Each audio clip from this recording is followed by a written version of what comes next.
had to bring it. I know you like dad jokes, so I just want to make sure I throw out a couple dad jokes to you in a hot second. But I want to also alert the people that are joining right now that we're on, Stand Together Live with Daymond John. We're helping raise a lot of money for hashtag Give Together Now. We've raised over $58 million up until this point, affected the lives of over 116,000 families that will all receive, cash transfers of $500 because those have been truly financially affected due to COVID-19. And I just want to say thank you to you and all the things that you've been able to do. But it's just fantastic that you're able to be on our show today and lend your nuggets of advice, because it's all about inspiring moments for everybody that's here. My pleasure. Thank you. Thanks for having me. So without further ado, it's Daymond John, the People's Shark, the founder of FUBU. You know what? I know you love hearing this all the time. You're 2015 presidential ambassador for global entrepreneurship. I mean, to think about that, to come from like Hollis, Queens, and to end up at the White House. Right. That did you visualize that since like the very beginning of your life? Absolutely not. And listen, I was probably like all the other kids, and hearing the you'll be dead or in jail by 21, and I never thought that I would get out of the hood. I mean, at that time, we never had people that we saw on television that looked like us, who were people who weren't either gifted because they're musicians or of course work hard, or athletes. So I couldn't do either one of those. So I didn't think I was going to have much of an outcome, let alone traveling to Cuba or traveling to Africa with a sitting president, Well, I mean, how was your experience getting to know Barack and the rest of the team? That's cool. I mean, very cool guy. I mean, I wish I could say that, we're like homies. I mean, whenever we did meet, we had a very kind of real talk like you and I just had, where you wouldn't be thinking you're having that kind of conversation with the president, you right. know? And I used to be very honest whenever I spoke to him. I used to say, Mr. President, this and that, and he would be like, "Come on, man," and gapping me up. And then I used to go back to my room and say, "Man, he got to think I'm a square," because I got to respect the office, man. You know what I mean? Like I got to respect that office. I ain't gonna go up to him like, "Yeah, So I know he was like, "Man, that's square," because like even one time we were taking a picture. And he kneeled down like he was up north. He said, "Let's take the picture," and he kneeled down. I'm like, "Oh, this dude." You're like, "What?" And but he was joking with me. But anyway, it's fascinating to meet any president. I've had the honor of meeting 5. So it's just always Anyway, I started making hats and T-shirts, and I never thought that I would meet the president or do anything like that. So it's an honor. Well, I've had a chance to meet Barack and a lot of his cabinet members, and I can just say they just essentially just transformed everything that has to do with the White House. And I think that you lending a hand around entrepreneurship, bringing not only that street cred, but at the same time, sort of like that passion and visualization that you've always had as a young man and even into the future was incredible. And but for your life, even as I was looking at the interview with Lewis and some other interviews that you've done, entrepreneurship started for you at a very young age. I mean, you came out of the gate, you came into kindergarten with ideas. Yeah, so it's well documented, but in kindergarten I used to realize that when the boys like the girls, they would show them they liked them by trying to knock their teeth out. So I figured that there's got to be a way that I can make a profit off of this. So I would go out and I would find these pencils, and I would scrape the paint off the pencils, and I'd paint the names of all the pretty girls in school on the pencils, like about 7 or 8 girls. Go over to the guys and be like, "Yo, if you want to get to know them, just buy these pencils from me." It's like I think I saw them at 10 cents a piece. I was like, and then you'll get and sit with the girls at lunch and give them the pencils, and then they would, get to know you, and then of course, the boys would try to knock my teeth out, and I decided, and I found out that the girls would actually pay more for the pencils than the boys would pay because it had their names on it. Really? So I got to talk to the girls and sell them the pencils and make the money. And then my principal made me close that business after 1 month because somebody squealed on me and told that I was stealing the pencils from the guys that I hated in school. So my cost of goods was zero. I was paying nothing for the goods, you know? Right. So, that was my first business, but I would go on to always do businesses and as we may want to call it a hustle, but at the end of the day, everything's a hustle. And I would just keep going because my mother always told me that I could actually, you know, she said, you can do anything you want. Right. I actually had my first job. You know, I was cutting lawns. I was cleaning gutters. I was changing light bulbs. But kind of like you, in school, I was selling candy out of my locker.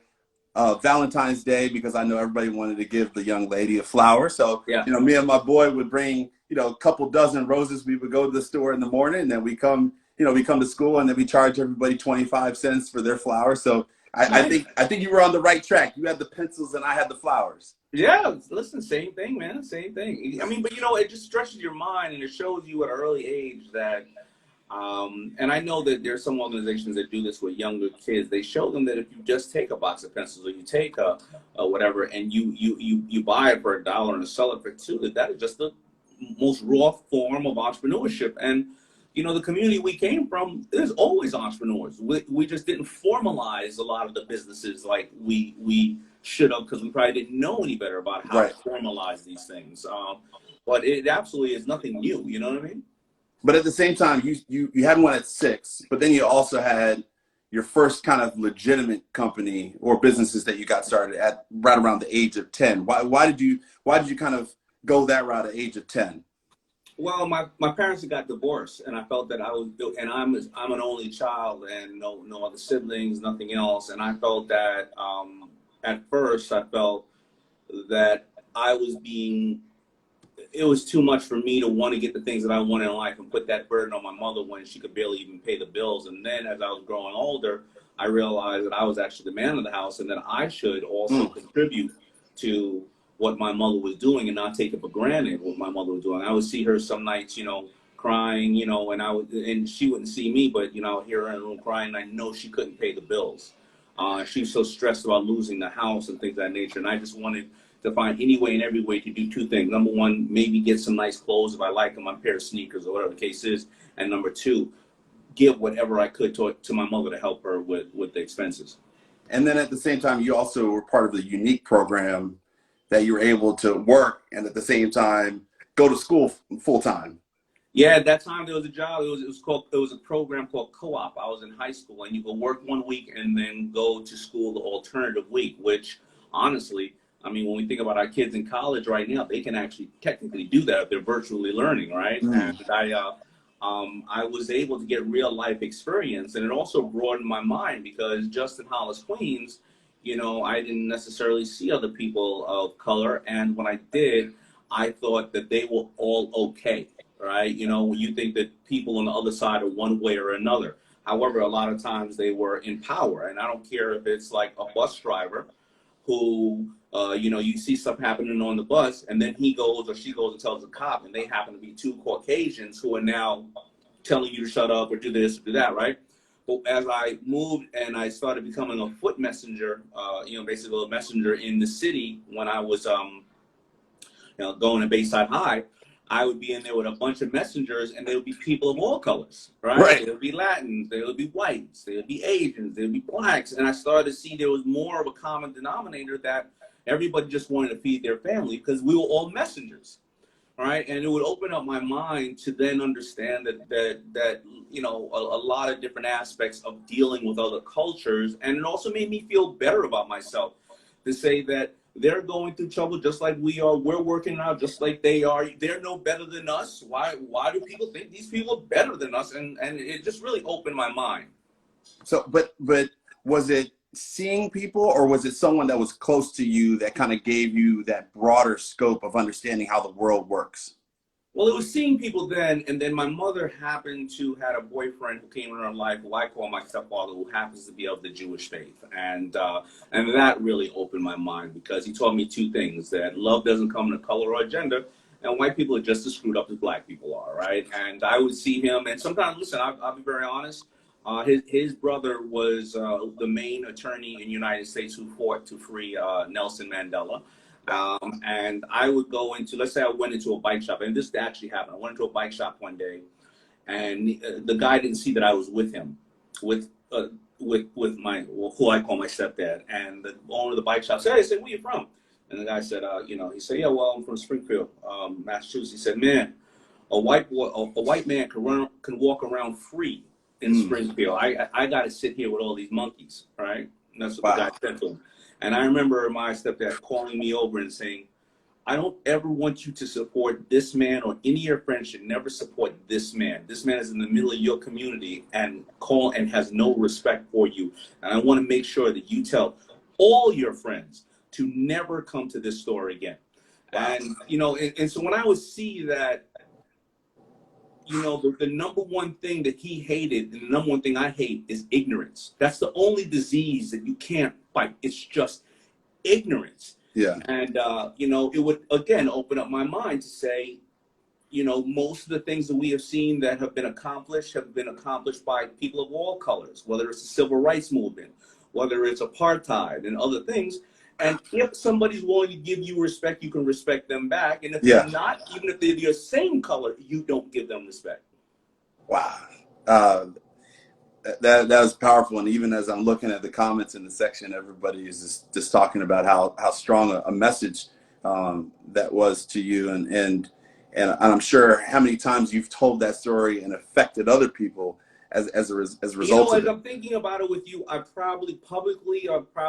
never told the bike shop story publicly. This is the first time I think publicly I've told that. I have told the story about the fact that this man came in my life and told me that love doesn't come in a color or gender.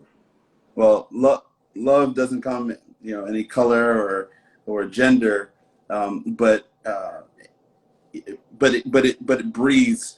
But love breathes life into you, and it also gives you an opportunity to see opportunities that are in the world that eventually just change the entire landscape. And I remember the Hot 97 interview. I forgot who was interviewing you, but he mentioned how many times you have or have not been acknowledged in the community. And I just wanted to say, I've talked to and I've been fortunate enough to meet a lot of powerful African-American men that have done so many great things in this world. And I want more people to acknowledge you, and more platforms to be able to see that. You said you were on the cover of Inc. magazine a couple times, Black Enterprise only a couple times. I feel like it needs to be more. I've never been on the cover of Black Enterprise. But they've done a couple of interviews with you, right? There's interviews, but I haven't been on the cover of any African American magazine ever. Why do you think that's the case? I don't know. I think that back in the days, a lot of the books were very music orientated, so there's no reason, right? Other ones were very sports, so there was no reason. And then I was talking to one of the editors recently, about a year ago, who's a very good friend of mine, and he said, "Daymond, you're unapproachable. You're sitting next to billionaires."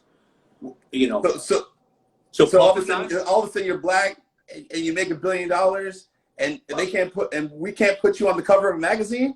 I see Puff and Jay next to him and Magic next to him, but again, I don't hold it like that. I just think that maybe they, and I came up in a very small circle. My FUBU guys, my partners and I, we know a lot of people, but we weren't codependent on other people and brands the same way that like Puff, if you worked at Bad Boy, you needed to collaborate with other artists, right? You needed to work with JD, whatever the case is. So we were very much kind of like closed in. And I think a lot of people often said either, well, they're fashion or they're this, that. But, it's no, that's not, I don't have an issue with it. I was just, in that interview, he had just brought it up. You know what I mean? So. Yeah.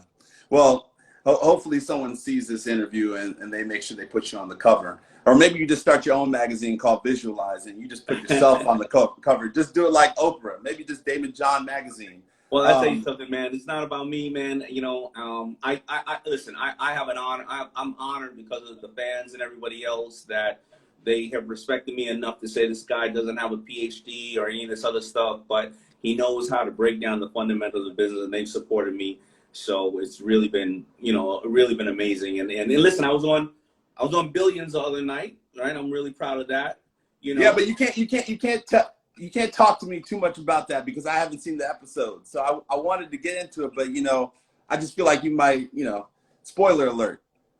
No, that's no big deal, and I don't even care about being on there. I'm 34 minutes in, 47 seconds. You know, just go check it out. But it's an honor, man. Listen, I'm having fun, man. I'm having fun, and but it's more about all the people that are supporting you guys, standing together, and they love me, and they're out there supporting me, because when it gets lonely for people, you know, and we can always reflect back on our you know, people on social media who are really supportive. So you know, so it is what it is. I'm happy and I'm blessed. Thank God. I have my health and I have my family.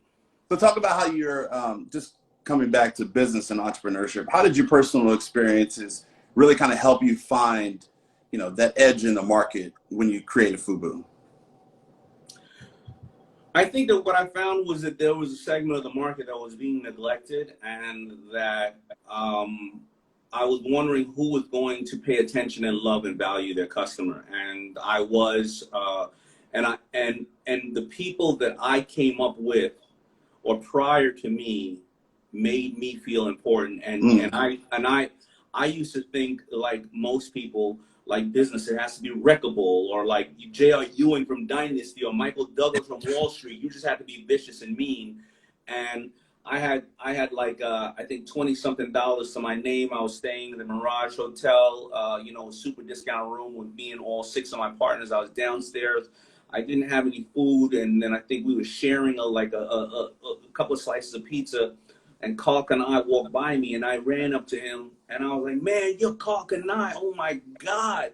And you would expect, you know, dude, you know, it looked a little intimidating back to me. He had jewelry on, looked like a little young Mike Tyson. Right. I was like, oh man, you know. And then he stopped and said to me, because I had taken out one ad, we scraped together all our money, and took out one ad with me standing next to LL, me and my guys, when he was going somewhere. We just took a picture outside his car, put it in the Source ad or Right On magazine, one of those. And he said, "Man, you're the kid from the FUBU." And I said, "Yeah." And he said, "Come down to the magic show, the trade show. Do you have a pass?" I was like, "Nah, I don't have no money for a pass." He was like, "All right, let me give you a pass." He gave me a pass. He said, "Come down there." And I went down there, and I just went to say hello to him. I wanted to see his line. And he introduced me to all these buyers. And I was like, he didn't have to do that. I'm technically competition, right? And when he did that, it just reinforced. And I've had that done dozens of times by Spike Lee, by Russell Simmons to me when they didn't know me. I had so many of these things, and I kept hearing that business people, definitely people of color, don't help each other. They don't stand together when it's absolutely the most incorrect statement that you can hear. I mean, like, because I'm only here because of people like that. And I think that's what it did. So when people start saying, you know, it goes through my life, like saying, go on to Shark Tank. Of course, I want to give people the chances. They gave me chances. Right. You know, give a young brother or young sister or young kid an internship, and then now 80% of my staff started off as interns, right? Give them chances, right? Yeah, I think I think sometimes it's one or two experiences that unfortunately sort of taint your overall outlook, right? Because I've definitely been in situations, and I won't name some of the people that I've walked up to in the same way that you're talking about, and they just shut you down and they say, "Nah, brother, I don't have enough time." But there's also the African American men of great accomplishment that bring you along, right? And it's not about the hand out; it's about the hand up, right? Being able to lift you into this environment, but it's also at the same time having that unique gift that you have to be able to listen. Because a lot of times people don't process it. They don't even reach out to even have the opportunity for someone to be able to give them that insight. And so, you know, I think that's one of your unique gifts in order to be able to recognize not only an area with a market where you could create an amazing business, but you could also create an opportunity to learn. What would you think that your unique gift is? Yeah, somewhere in that area, because I don't think that you know what I think? I think it's a combination of me growing up being an only child. So I brought another kid home every day and tried to adopt another kid. And my mother would be like, "What you doing?" I'm like, "Yo, you don't have no kids for me to play with." She'd be like, "Yo, you kidnapping somebody." right? So I think it's my need to want to be around others at growing up. I also think that life kicked me in the ass. I took the good old 1 year off of school, college, and because I was a hip kid. I've been on music tours ever since I was 14 years old, on Raising Hell and Run DMC LL, Big Daddy Kane. I've been on tour, so I was always the cool kid in school, right? Ooh, Big Daddy Kane, you brought it back. All of them, Eric B. Rakim, Houdini. So I was always on those tours. So right when I was graduating high school, I was the cool kid. And I was, back then it was cool to say, yo, you a nerd, or you a geek, or you a band geek. I mean, those band geeks now are called Dr. Dre and Timbaland, right? And those nerds are called Mark Zuckerberg, right? So anyway, I was cool, and I took off 1 year of school. And then I realized when I was 22 years old that I was working at Red Lobster. Most of my cool friends who they made the movie Belly about were dead or in jail. And all the nerds and the geeks were coming back from college, and they had decent jobs. And now I'm here with an apron filled with tartar sauce, serving them food. And I realized, maybe, you know what? Maybe I'm the idiot. Maybe I'm not as cool as I thought. And that would sit there and say to me, how are you going to get an education? You need mentors. You need to read more. You need to apply yourself more, because, your 15 seconds are over. I mean, you're already 22 years old. And when I started to do that, I was a decently successful man by the age of 30. One of the quotes that you talk about in your Visualize album, I will say, is constantly be on the hunt for who you have not yet become. Yeah. And I think that's one of your unique gifts. You started that at a young age. Like you didn't have a brother or sister, but so you brought someone to be your friend and your family. You start FUBU with your close knit group of people. Other people weren't doing that, so you decided to go do this. You're sitting in Red Lobster and you're looking around and saying, like, all the people that I know are doing other things. Now it's time for me to take advantage of. Sometimes who you have yet to become, you actually have to stumble upon it, but you actually have the unique gift to be able to recognize it and do something about it. Not be paralyzed by analyzing it, but doing it. And I think that's what maybe you had made, and in retrospect, looking at the interview I did with Lewis Howe, he said he makes mistakes and he embarrasses himself and he doesn't worry about it. And I was never worried about embarrassing myself. When I started FUBU, and like I said, my friends are all the guys that they made the movie Belly about, and I said, listen, I'm not gonna be part of that stuff. And so when we be in the car, they'd be like, yo, man, D, you gotta get out. And I'm like, why? They were like, you gotta get out of the car. I knew they had, something in the trunk that I didn't want to be associated with, and they would protect me in the same way. But when I started making these hats, man, it wasn't fly in '89 as a young, straight, black male to say you're home. Like, so when they be out, I'm like, yo, we're gonna go over to Union Square. We're gonna go to this club called Union Square, man. And I'm like, yo, I can't go. They're like, why? I got this strawberry pattern that I just got from the I got 6 yards of strawberries, homie. And I'm gonna go home and sew a nice little shirt or a hat. They be like, yeah. You say that? So they would kind of stop hanging with me, because at that time you would believe that a designer was French. They had a beret on, they were a little more flamboyant, which is no problem, right? But I was cool with what I was doing in life, and it wasn't fly. And if I was so busy worried about what they thought, I would have been embarrassed. I wouldn't have done it. If I was so busy thinking about what they thought, I wouldn't have went to Red Lobster and got embarrassed. I would have said, give me something to move, some weight to move out here, or do something else like that. But I didn't care about what people thought. I needed to do what I felt comfortable with and what I was excited about, and I was excited about I bought 6 yards of strawberry fabric. What do you want me to do? I'm excited about it. Sorry. You know what I mean? I think I might actually have one of those hats at home. So for us, by us, one of the greatest brands, and we're here with Daymond John, founder of FUBU, the People's Shark Tank, presidential entrepreneurship, doing amazing things. And I just wanted to take a quick second to just let everybody know that we're, helping raise not only money, but also awareness around #GetTogetherNow. And it's really it's a response to the financial crisis that, you know, many people are going through now due to COVID-19, and we've raised over $58 million and affected the lives of over 116,000 families. Every time I say that, I get emotional about it, because I just think that, you know, every dollar that people contribute counts, you know, 100% of the money. And I just wanted to share a story. It's a small business owner, and I know you love entrepreneurship, and hopefully everybody goes hashtag give together now. But a small business owner in Dallas said, I wanted to take a moment to thank you for a great generosity while being an owner of a travel business. The last few weeks have been a nightmare. Obviously, no one's going anywhere, right? He said he's currently at a standstill with no production, no revenue. With this money, the $500, he's been able to keep a roof over his head for his family, which includes, their family, her husband, who is disabled, 2 grandchildren.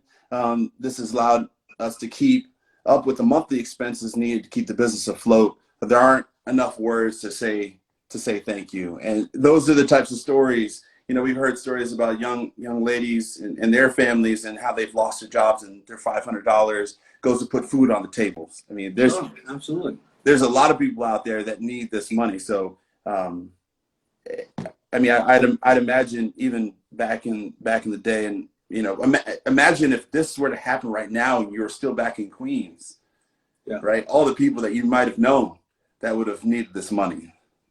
I know people that still need the money, and obviously they hit me up, and I help as many as I can. You know, it's not an easy situation. This is a global pandemic that's never happened to us in our entire lifetime. There's no way to take it lightly and know how many people it's affecting who are going to lose their homes potentially or can't eat. You know, so it is you're doing God's work, and that's why I wanted to spend the time with you. I appreciate you. Well, I appreciate that. And for everybody, you know, if you look down at the very bottom of the screen, you know, you can give right now, Family Independence Initiative. They're really the facilitator of hashtag Give Together Now, or you could go to givetogethernow.org and contribute that way. You oftentimes talk about, you know, your tight-knit group of people. So tell me a little bit about that community, right? And the people. I can talk about the album all day, because you can talk about the people that are in your ear and the words that they speak to you, and how that ultimately affects the overall direction of not only you personally, but also your business. So tell me a little bit more about your community and how they helped you. How they helped me when I was coming up? When you were coming up and you're building FUBU, and even as you kind of transitioned, continue on to even to more businesses.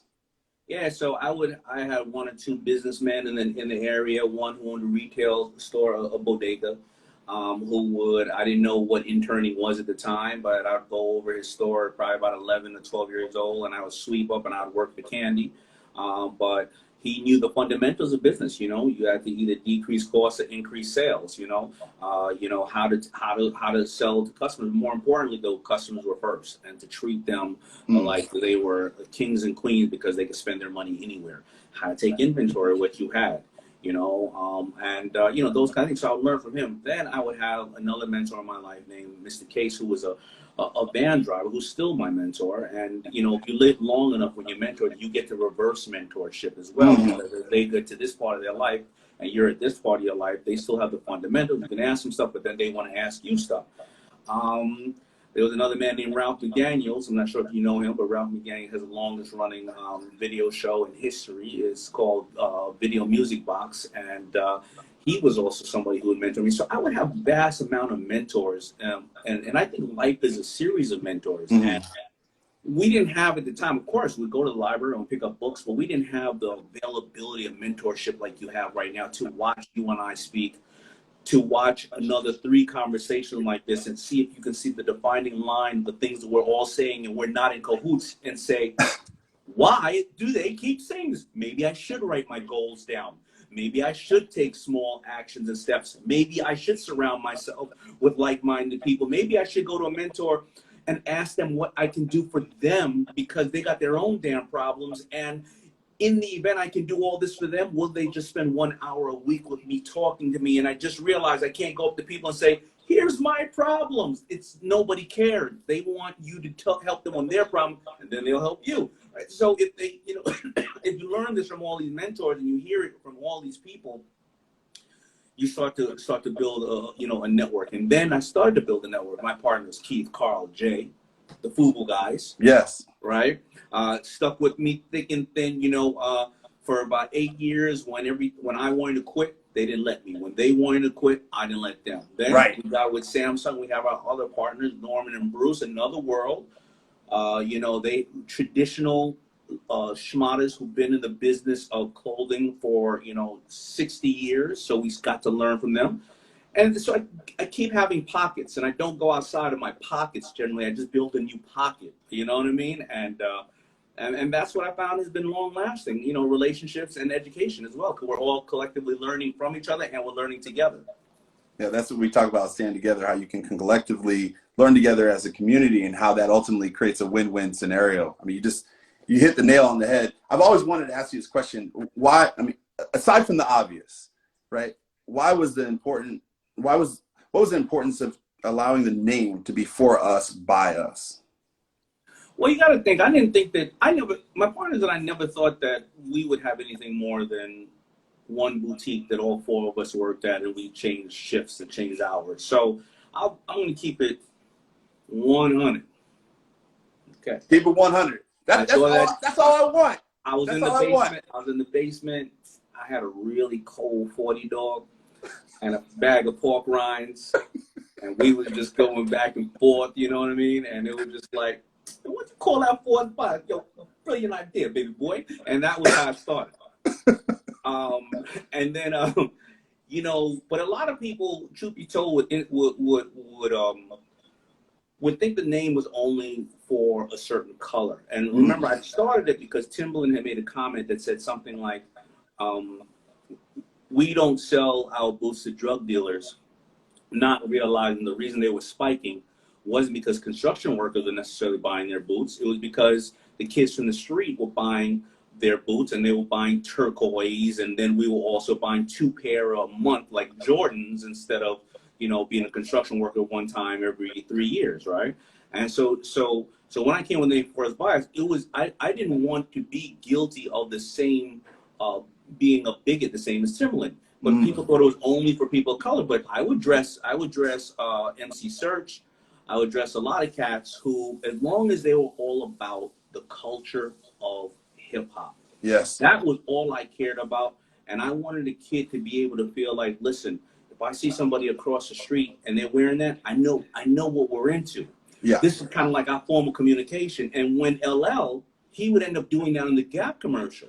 He would end up having this silent way, or that's not the silent way, this underlying way of communicating with the kids, because on the Gap commercial, he says, for us, by us, on the low. And the entire country would like, wait a minute, did that just happen? Yes, it did. But that's the power, that's the street cred and the power that you built within your community, where everybody was like, look, I want to rep whatever Daymond is doing, because he's taking things to a whole new level, regardless of the world of which I'm playing in. And that story about how Gap finally figured out what happened, and then they came back and they doubled down. Yeah, they found out what happened, and then 30 days later, and then they came back and realized that their store was spiking. All the clothes, the sales in the store was spiking because the kids thought they can get FUBU at the Gap. And that shows how you can turn a potential bad situation into a great situation if you look at the analytics and learn from that situation. Yes. There's a quote here. You said, true success is all about treating customers and employees with great respect and love. More than anything else, success in the workplace and at home comes from listening to those around you. Where did you learn that virtue? I think I first learned it because I wanted to start my company, not only because of what I felt was this huge lack of acknowledgement for a community. I also never wanted somebody to feel like, because of their gender or their age or their color or any belief they had, that there was a glass ceiling in my company. And I always wanted an open door policy in my company. And it worked. Now, on the flip side, my customers, it worked too. Like, listening to them helped me grow. But on the bad side, to learn from it, you have 2 levels of customers, right? You have your end customer who would pick up FUBU, and we made everything we could for them, and we would not compromise ourselves and do styles that we felt the hip hop market would say, I don't wear stuff like Jinko. I don't wear 26-inch bottoms on my legs. That's just not my style, even though they're doing really well over in that section for the skateboarders, right? So we kept it real with them. But we did get cocky with our retailers that bought from us, right? And we would start to feel ourselves a little bit and ignore some pricing they needed, or tell them, listen, just take this, or whatever the case is. And when we realized we did that, we created other competition in the market because they didn't feel valued. So they went and bought from other companies.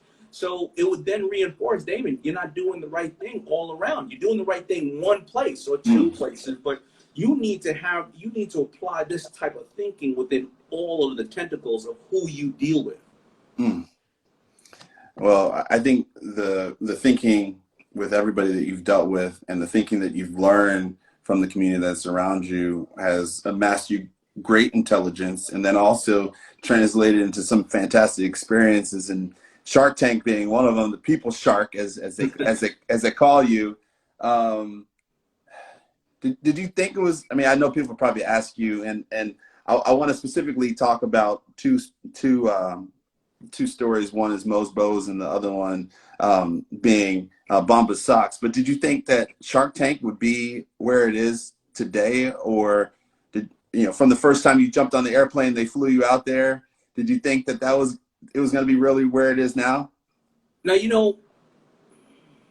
everything that I have experienced some level of success with, I never thought was going to be anything. I just did it because I thought there was a reason. I did Shark Tank. I went out to do Shark Tank, and I didn't think it was going to be a success, first of all. And I said to myself, they're crazy. They want me to spend my own money. What are you talking about? We're supposed to get paid to do this right in Hollywood. And I was like, yo, these are the biggest pimps in history. I mean, what kind of stuff is that? But I said I would do it. I said I would do it because Mark Burnett, knowing that he's a great producer, I wanted to pitch him 3 really smoking television ideas I had. Win-win scenario. No, yeah, and that's the only way I'm going to do it. So actually, when I went out and I shot and I filmed the first time, I was so not caring about what was going on that I wore my earrings in my ear because I was going out to the club that night, and think about it, that was 13 years ago, and I was like 30-something, 38 or maybe 39, and I was still in the phase of, wear a little bit of bling bling, right? And I had a nice little something I was seeing, you know what I'm saying, out there. So I was like, yeah, I'm gonna look right. You're like, the jet came to pick me up. They're taking me out to check out the show. I'm gonna pitch my idea. I'm still a little, whatever. I'm still thinking a little ways, And the show gets picked up, and they're like, yo, for continuity now, you always got to wear your earrings. Hence why you see me, a damn near 51-year-old dude on TV with earrings. And now nobody knows me if I don't have them in. That's the good part. Well, look, I think was about 180 episodes later, and I don't know if you know, I did a show on CNBC called The Venture Capitalist. It kind of tried to follow a little bit of the suit of what you guys were doing, except we didn't have suits on. We were out in the wilderness trying to figure out how to find these entrepreneurs as well. So, but I saw a little bit of that one, and I saw, what's that other one? You Tackle the World, right? Was that Tackles the Globe. Anytime you want to tackle the globe with me, I'll teach you some sports. You teach me something about business. I'm always down to learn. I'm an open book. Oh, same here, brother. But I want to bring in a photo right now, if I can figure out how to do this, of a gentleman from the show that you made an impact on his life. Give us a little of the background on the presentation that Mosiah he put out there, Mo Bridges, and how you changed it and why you adjusted the course of the investment. Yeah, so Mo came in with his mother Tramika, and they reminded me just so much of me and my mother. And he was stylish, and also when he talked about his company, you can tell he wasn't a well-rehearsed person who was speaking like an adult would speak. He was talking about his passion, his drive, how long he's been doing, the fact that he has sales, and where he wants to go in life. And he looked the part too, because you could just tell that he really enjoyed what he was doing and where he wanted to go in life. And that's the best part of when somebody pitches you. The best way somebody can pitch you is they tell you a story about how the train's leaving the station whether you're going to be on the train or not. And you're like, hold on, hold the train. I want to rock with you, right? And that's how you really supposed to tell people. And he told me a story and everything else. But what was concerning to me is, as I call it, the power of broke, is that if he took in, I think, $50,000 or whatever the case is for, you know, let's say 30 or 40% of his company, he'd be giving up a large stake of his company when he already has done all the hard work. And then when he needs to raise more money, if he does need to raise more money, well, then if he's already given up 30% here, then he gives another, then he's going to be super diluted. Right. And at a young age like that, working so hard, you know, and then you seeing, you know, what's coming back to you, I just think it would have discouraged him from wanting to stay and remain an entrepreneur, or he would have just lost the passion for that business and moved on. So Kevin O'Leary gave him a deal, which, you know, is one of his normal blood-sucking deals, but I can't get mad at him. I mean, you know, anybody offer you $1, they offer you $1. Mo people in there asking for $50,000, and I said, I'll do a deal with him that I'll mentor him, but he can't take the money because I wanted to see him succeed. And lo and behold, Mo these days he's selling bow ties. Of course, he's a motivational speaker. I think he has a book out. He's a fashion correspondent for the NBA. He is just an amazing, amazing young man, and I'm happy I was able to be that little part of his life, because, you know, Mo and his mom Tramika, they're unstoppable. One more, just really quick, because I want to make sure I get to some of the questions from the audience. You know, Bomba Socks, just the question, Bomba Socks, I saw in the interview, that company opened you up to a different form of investing. What was that and why? Yeah. So Bomba Socks, every pair of socks that they sell, they give away a pair to the homeless, because one of the top requests in the homeless shelter are socks for people to care for their feet. But they showed me that, you know, this whole kind of Tom Shoes model of you buy one, you give one away, this philanthropy can be done simultaneously. You know, me traditionally has been, I gave it the office at the end of the year, you know, but I realize now that whether it's through Stand Together or through Bomba Socks, it's consumers want to say at the end of the year, I gave 200 times. Every time I bought a pair of socks, I helped the homeless. Every time that, you know, I donated to Stand Together, I help these people hurt by COVID, or every time I bought this, I stop human trafficking, or whatever the case is. And that is not only a feel good, but it also is a great form of advertising and marketing, because you make your customer your biggest advocate, because they sit around the table or the water cooler on Monday morning and say, here's how you can give. And you see people affected by the giving immediately. Right. So I just think that they trained me to understand that more of my companies, and of course, don't be fake about it. You gotta do something that you're truly passionate about, because people will see through it if you're just trying to slap a label on something, and or you're lying about it as well. So they've been really amazing. We talked about that for Stand Together. That's creating the win-win scenario, right? And I just want to give a shout out to a couple people on there, because I know that Spice Adams jumped into the conversation, so he was on the show. David, he's on the show. There's a lot of people that are jumping in, and they're gonna ask a bunch of questions. I guess, you know, with Mo, you mentor him. Bomba Socks, you know, you're mentoring them. Why is it important for you to mentor other people within the companies? Why is it important for you to pull out their unique gifts in their business?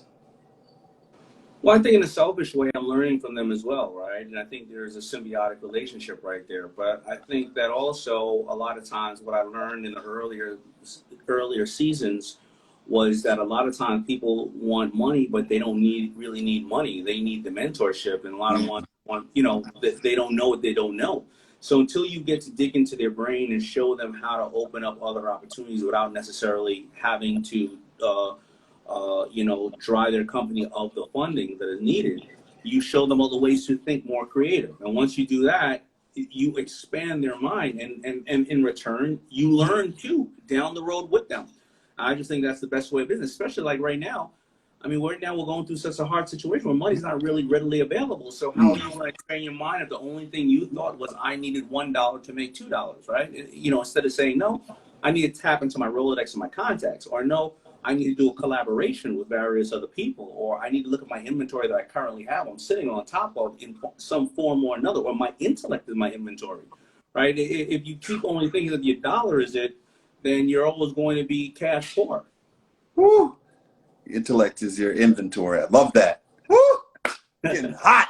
And I think that there's a way that we think about it as well with hashtag Get Together Now. We got creative, and there was actually one of the donors that pledged $2.5 million simply for acts of kindness. So I want to let everybody know that if you can't contribute financially, if you go out, you know, and you perform an act of kindness and you take a picture of it, or you videotape yourself, you know, whether you're taking a photo of a mural on someone's driveway, or waving to someone, or making someone a mask. I mean, if you hashtag Give Together Now and you tag Stand Together Foundation, we will pass along $500 on your behalf.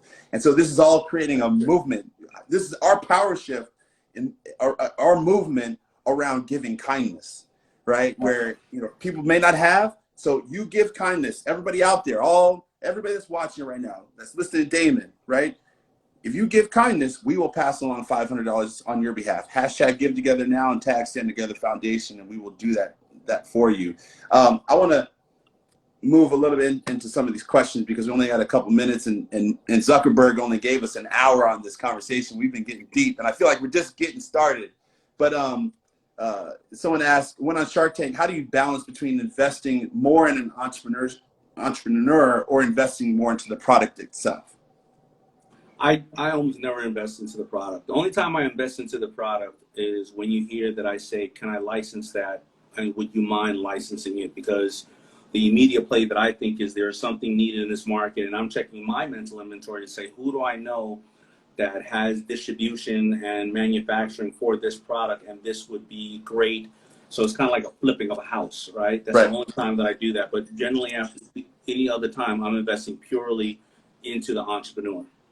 Have you ever found yourself pursuing the wrong dream, and how did you recover from that? That's a deep question.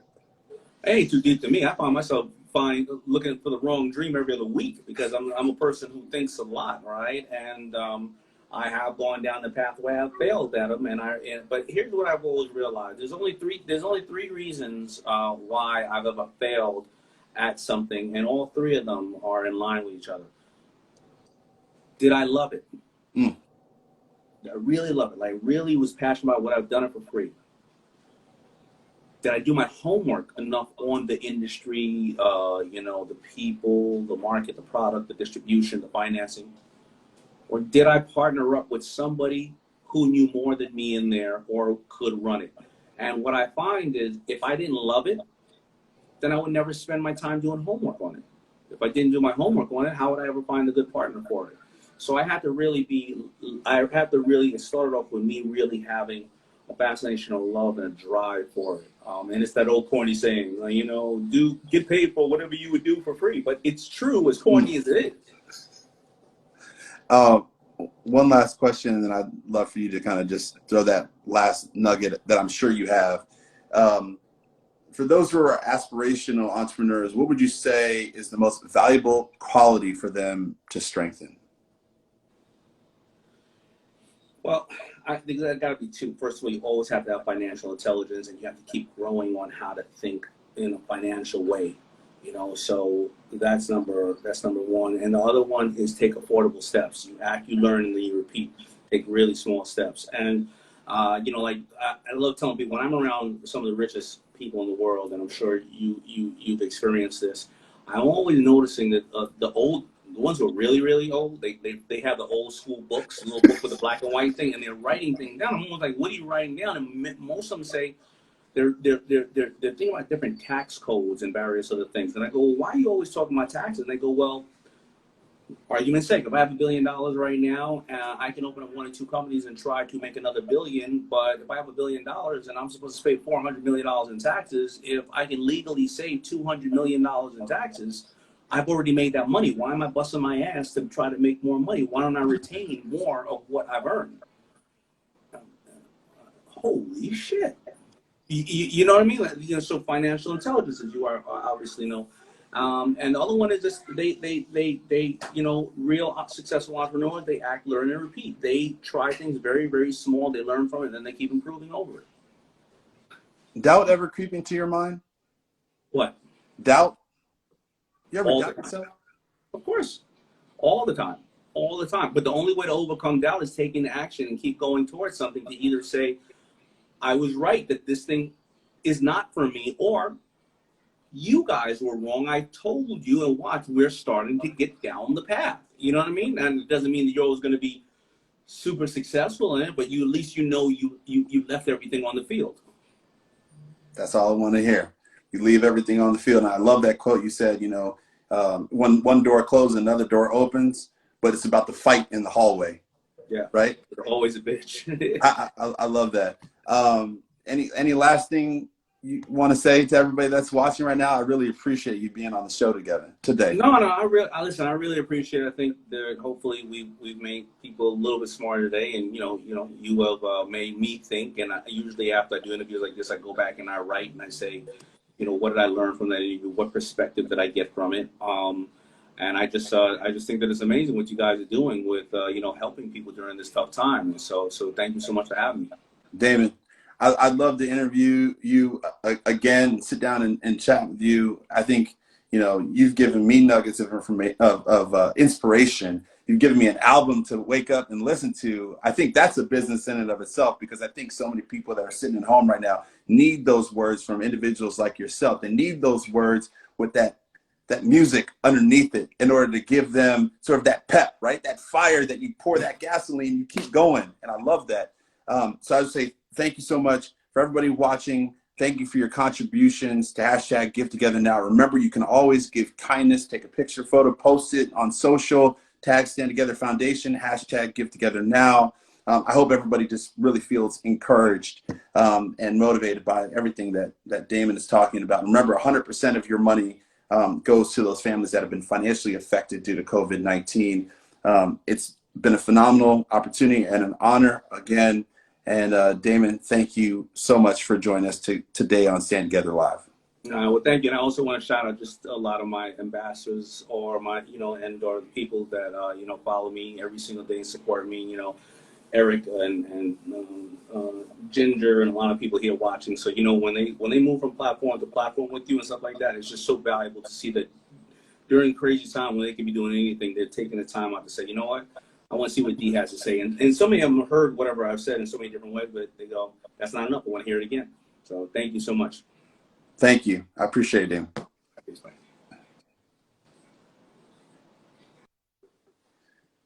I'm going to tell y'all, I loved that interview. I hope everybody else loved that interview as well. And thank you for your contributions to Family Independence Initiative, which is the engine by which hashtag Give Together Now is continually giving so much money. So hopefully you all be able to tune in next time, check out Stand Together's page, and we'll be able to tell you who's coming up next. We have a bunch of more interviews. You can go to mine, D0057, and we will talk to you all soon. Thank you again for joining.